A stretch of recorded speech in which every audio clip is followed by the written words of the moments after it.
Station, this is Houston. Are you ready for the event?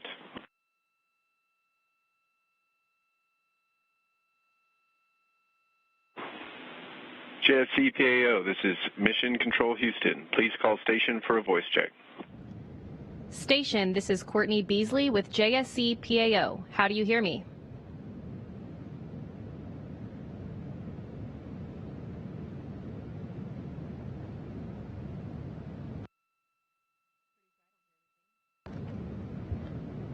Crew 6, it's great to see all of you today. Thanks for taking the time to answer some questions about your mission ahead of your departure from the station. We'll be taking some questions from our phone bridge and through our social media using the hashtag AskNASA. As a reminder, for those on the phone bridge, press *1 when you're ready to ask your question and *2 if your question has already been answered. And on social media, be sure to use the hashtag AskNASA if you'd like to submit a question. And if your question is for a specific astronaut, please direct that question to them by name. Before we start taking questions today, we'll kick it off with some opening remarks from Crew 6. Take it away.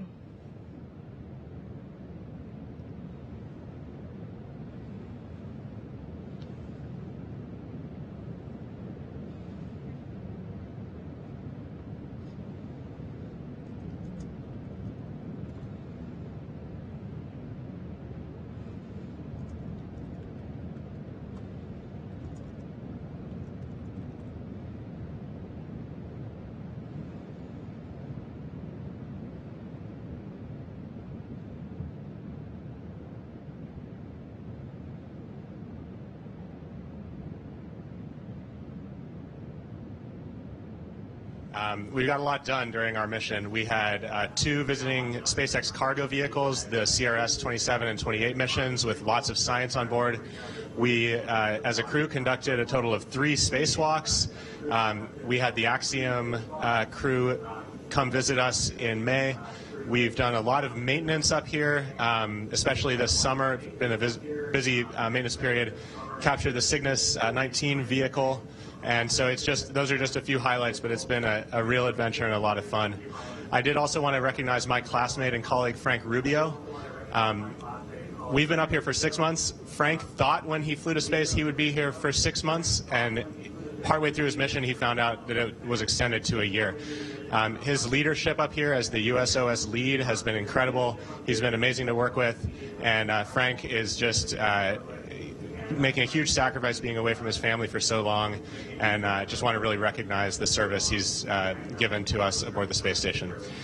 All right, it's my honor to turn it over to Sultan, and I also wanted to just recognize Sultan as the first long-duration UAE astronaut.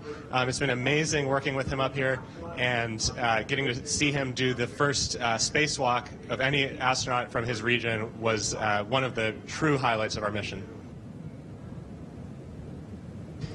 Thanks so much, Woody. And ground, we have an echo here. If you can turn off the mic whenever we're talking. I totally agree with you guys, Steve, Woody.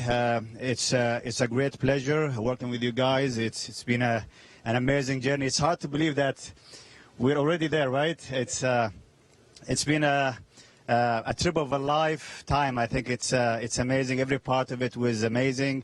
Arriving here and saying goodbye to a crew that we had a short handover with them, and we're just going to do the same with Crew 7. It's hard to believe, honestly. But every part of it was amazing. Our spacewalks, our experiments, our daily routine, the interaction with the students from all over the world, it was really amazing. And just spreading the enthusiasm is really amazing. And hopefully it won't be the end. Hopefully we'll get to fly together as a crew, and we always get to be asked whether we want to fly with the same crew, and I always say 100%. So I would definitely choose you guys to fly in the future again. Over to you. Thank you all. It was a nice experience for me. It was a great crew.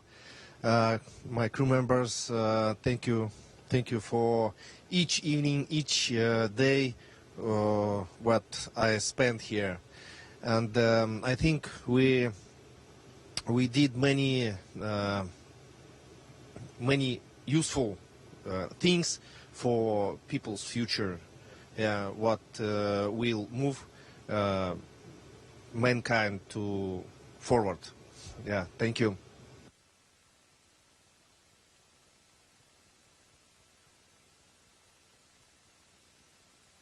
Of a technical difficulty at first, would you please repeat your opening remarks for us?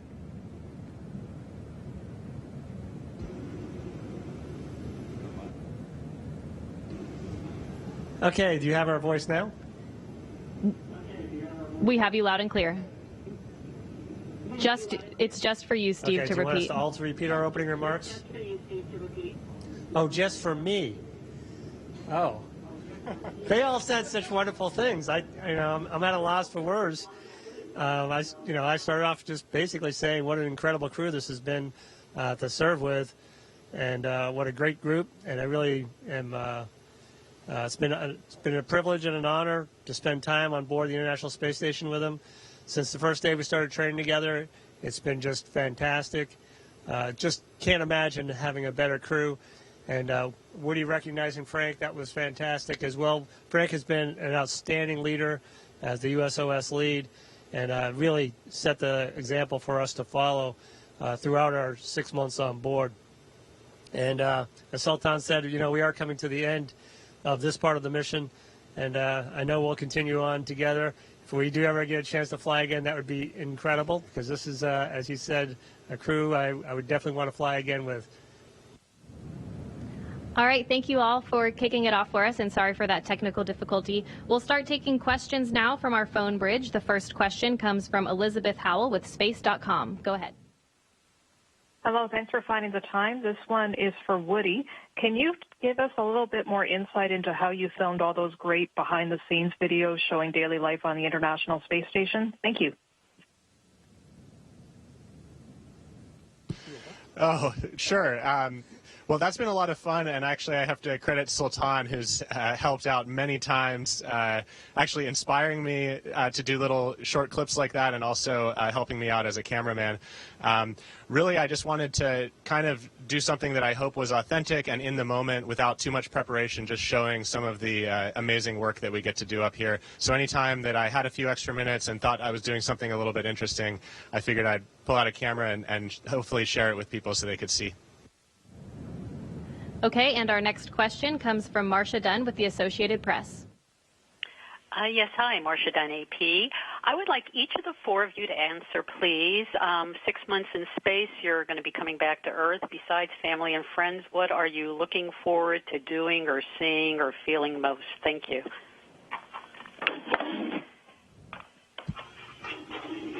I'm looking forward to the nice ocean air and a peaceful, calm sea. That'll be really nice to get back to, and really just getting around and having that experience. These guys already know my answer. I'm looking forward to a real shower.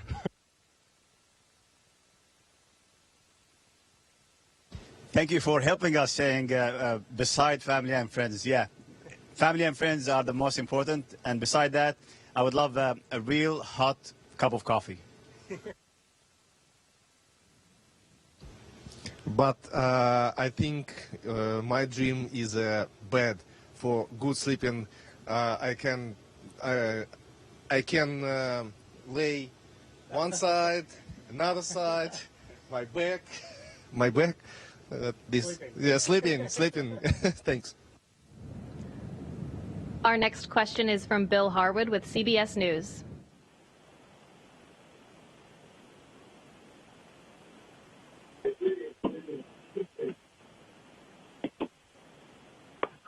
From Bill Harwood, CBS News. Yeah, hi, Bill Harwood, CBS. Really, for any of you guys, you're speaking about Frank Rubio and spending a year in space. How would you guys describe how you'd feel if someone said, "Hey, you're at the end of 6 months, but hey, you got to stay up another 6 months"? How big of a challenge would that be based on the experience you've had over your 6 months flight? Thanks.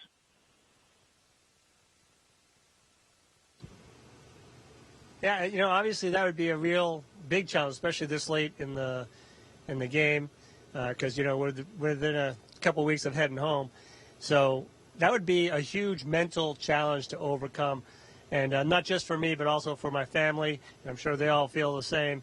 That it's a very, very difficult situation to be put in, but ultimately, I think my family would be okay because it's the part of the mission and part of the needs of what we have to do, and I hope I would respond as well as Frank has. He's been absolutely amazing to watch. Okay, our next question comes from social media from Leah. She asks, what was your favorite day on the space station and why?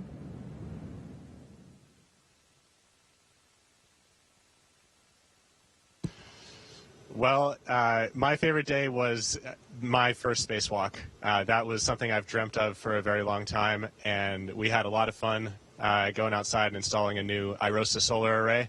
It was truly the experience of a lifetime.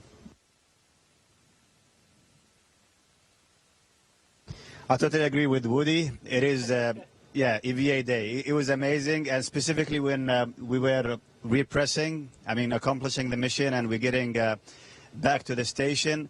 That was a moment of a lifetime. Honestly, the hard training, all the years of hard work and preparation and studying, finally coming to an end. So, absolutely, the EVA day. I think my favorite day was the day of arriving. It was amazing, wonderful, nothing. Okay, our next question is from Robert Perlman with Collect Space. Thanks. Did any of the four of you or all of you watch the broadcast of India landing on the moon earlier today, or have since seen the photos from the moon? And if so, can you share if it was particularly surreal watching something like that happen while you yourself are in space, or just give your thoughts on the achievement that was achieved today? They were saying a podcast, but the broadcast of arriving. Yeah, no, they actually had you saw it? Yeah. Okay. Yeah, I had the privilege actually to see that. It was amazing, and I was having my lunch, and I was telling Woody, oh, they made it, and it was really great.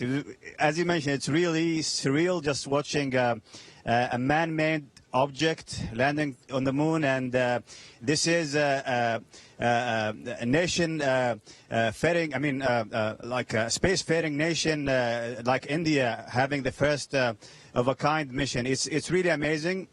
I think it's only the beginning for them, and hopefully many countries and nations will follow the same footsteps.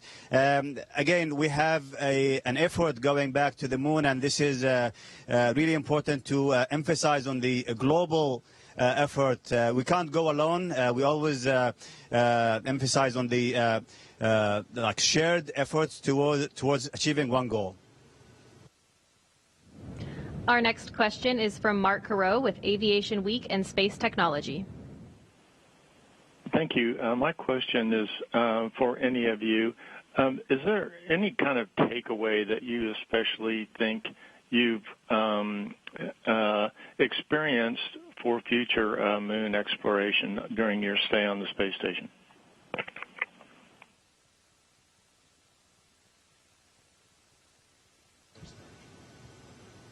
Well, I actually think that Sultan kind of summed it up to the last one. It's incredibly difficult for a single nation to kind of go it alone. So watching the cooperation we've had up here has been really amazing, and really get a chance to appreciate the global effort that needs to be made and how we can all come together and achieve these goals we set out. Our next question is from Austin with Space Explored.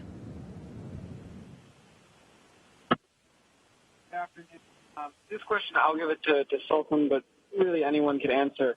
I'd love for you to talk about the kind of challenges of photography in space, and maybe a little bit, if you want to expand on the overview effect, that feeling of just seeing the world without borders, of the difference between seeing that through a window and seeing it, while you're out on an EVA. Thanks. Yeah, thanks for the question. Honestly, we have plenty of training on Earth on different equipments and different cameras and lenses. So we arrive equipped with the knowledge and the know-how how to take pictures. But honestly, it was challenging in the first few days because you have to, first of all, and I would say three things. You need to have planning, and then patience, and then the technique. So with that, I would say it will be easier for you to take pictures, and it will be easier for you to target specific locations. And regarding the overall or the overview effect is really deep, because you see the planet and everything that you know of, the history and all the actions and the events throughout the history in that planet that you are orbiting every 90 minutes.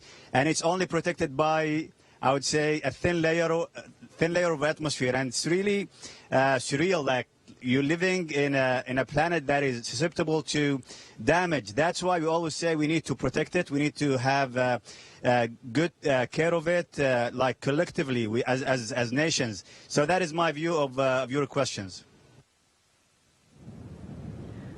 Our next question is from Elizabeth Howell with Space.com. Hello, this one is for Sultan. I wanted to follow up on the Chandrayaan-3 wonderful news. Were you actually, as a group, watching the broadcast, or were you notified of it? Like, how did you find out that the successful landing had occurred? Yeah, unfortunately, I didn't see it live. I was only checking the social media while having lunch, and it was all over the news. It was really big, and I saw multiple clips of mission control in Israel, and it was, I think, a nation-wide broadcast. I saw the Prime Minister also watching live, so it was really great watching that achievement, and hopefully, as I mentioned, many nations will follow the same footsteps of India. Our next question is from Manuel Mazzanti. Hi, how are you? Congratulations to four of you on a successful mission. This is a question for Sultan Al-Niyari. We know you've been super busy during your stay on the station, but also we saw you on a lot of videos, even in social media, interacting with hundreds, if not thousands of students on live sessions, even answering to your own son. How do you feel? Do you think you have fulfilled part of your mission of inspiring new generations of young people in your country? Absolutely. I think I come from a region where space flights have been like stopped for more than 30 years. We had two astronauts from that region, and then we stopped for more than 30 years. And my mission is a continuation of the UA program. The first mission was in 2019, conducted by my colleague Hazan Mansouri.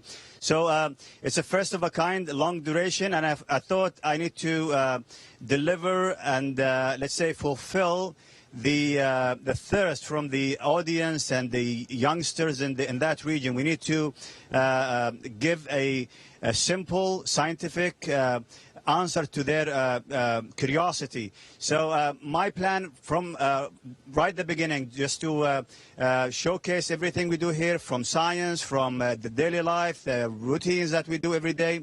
So I felt like obligated to show that in a real and simple way, so everybody can understand and be beneficial or benefit from the daily life that we do on board the station.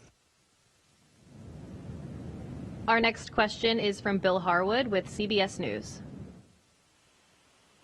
Yeah, thanks. And this one's for Steve or Woody, maybe. What's the one thing you'd want to make sure to explain to Crew 7 once they get on board? In other words, maybe a surprise or two that caught you off guard after you got aboard the station that you'd want to, if not warn them about, at least inform them about. Maybe one or two examples of that. Thanks. All right. Well, I'll provide one, and I'll have Woody fill in the rest. The biggest thing to say is that it'll get better, because when you first get here, when you first get to space, even if you've been here before, that first day, that first couple of days, there's a big transition period, and actually it goes on for about 6 weeks. So patience, and really just keep plugging away, and it all gets smoother, it all gets better, it all gets so enjoyable over the next month or two. Yeah, I think that's really well said. We've actually had a chance to talk with Crew 7 a few times, which has been really enjoyable. Just talking with them mostly about their flight up on Dragon. We are really looking forward to watching Crew 7 launch on Friday morning. We certainly remember our launch fondly, and I think we kind of suggested that it's worth it for them to really focus on Dragon. They've got a dynamic event coming up, and so I'm expecting that they'll be very focused on their launch, their rendezvous, their docking, and then once they get here, the timescales change completely. So they've got a lot of time. We all feel like we want to go 100 miles an hour and put our training to use and be really effective right away, but it's a long road ahead, and so they'll, hopefully have a bit of time to just relax, enjoy themselves, and get into the groove of living and working up here aboard the space station. The next question is from social media from Nisath. What are your takeaways from spending 6 months in space, and is there something that you would like to continue back here on Earth?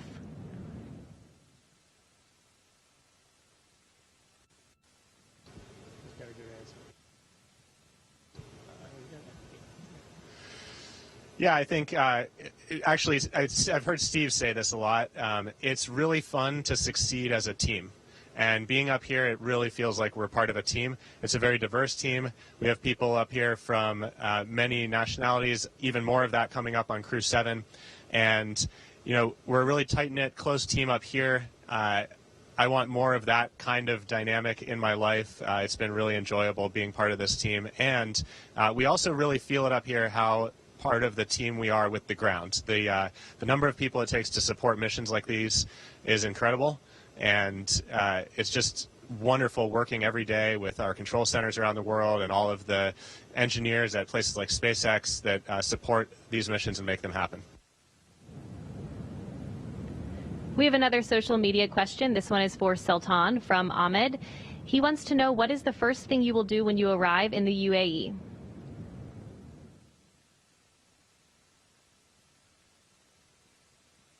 I'll go home. Yeah, honestly, arriving to your homeland after succeeding your mission, I think it's a great thing to have. I cannot honestly comprehend yet, so hopefully I'll get to spend a little bit of time with the family, and then I think the wheel will start rolling again. Hopefully we can get in touch with a lot of students and share the experience with everybody, and just spread the enthusiasm about space, because this place is amazing, and this is only the stepping stone for future and further, I would say, targets in the space. So yeah, overall, just sharing the experience with everybody. Next question is from Marvin Marshall with Space Report News. Hi, good evening, Crew 6 from Planet Earth here. My name is Marvin Marshall with the Space Report News on Twitch.tv. Thank you, NASA, for allowing me this awesome opportunity. And we also want to thank Sultan for all the amazing pictures and videos that you posted during your 6-month stay. You've inspired us all and no doubt have made your country very proud. My question is for anybody who wants to answer. Have there been any pranks played on each other while you guys were up there? Or, any funny stories that you'd want to share from the past 6 months? Thank you again for all your hard work, and enjoy the ride back to Earth.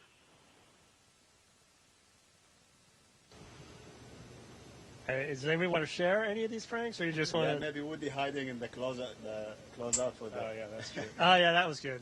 Yeah, we'll share that one. Go ahead, Woody. Yeah, we've had a couple times where we snuck me, I believe, largest human on the space station right now, into some of the smallest places we can find on the space station. So that's been a lot of fun. And we let him out every single time. Next question is from Robert Perlman with Collect Space. Steve, unlike your 3 crewmates there, you've returned to Earth before, even aboard another spacecraft named Endeavour. Other than ending with a splashdown, what do you expect will be different this time around compared to your past experiences?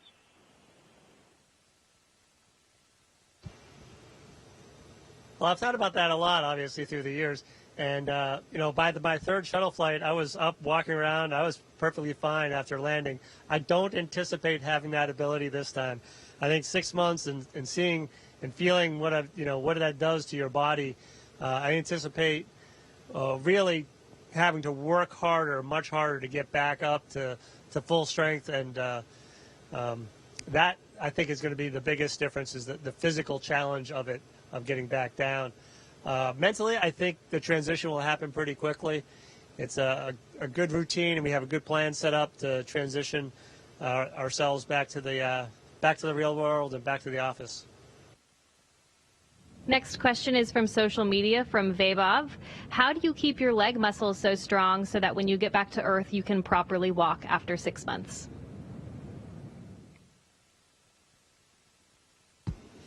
Well, this is a really important question. We know up here on these long-duration missions that we lose both muscle mass and bone density, and so our primary mitigation against that is a device up here called ARED. It's a resistance exercise machine. So we do, every day, we do a lot of squats and deadlifts, and we have other exercises like bench press we do as well, but for the legs, really, squats and deadlifts is where it's at. We also do a lot of cardio, but that consistency of exercise is really important for setting us up for success when we return. Our final question is from social media from Anna, asking, how did you start your day on the space station every day?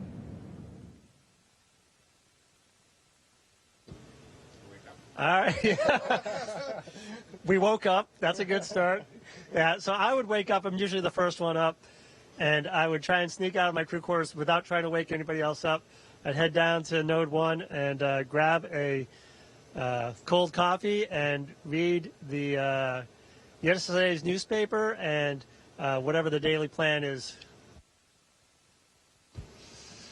Yeah, I tend to wake up on the later side in this crew, and we have a document called the Daily Summary that Mission Control puts together. The Orbit 3 shift does that. So typically I wake up, take a look at our schedule for the day, see if there's any updates, read the Daily Summary, grab a coffee, and I'm ready to go for the workday.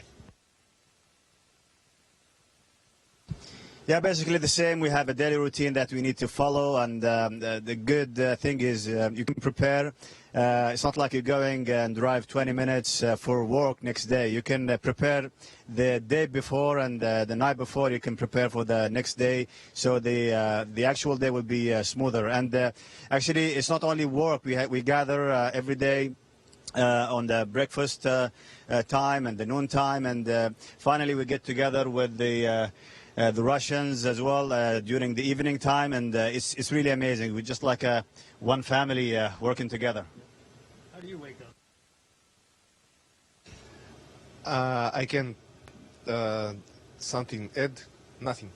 The same. Woke up and eating, brush my teeth. Practicing guitar as well. Sometimes, but after woke up. Thanks. All right, well, that's all the time we have for today. Thank you to everyone who joined through our various platforms. And Crew 6, thanks again for your time today, and we hope you enjoy your final moments on station. We really can't wait to see you back here on Earth so soon. That'll do it for today.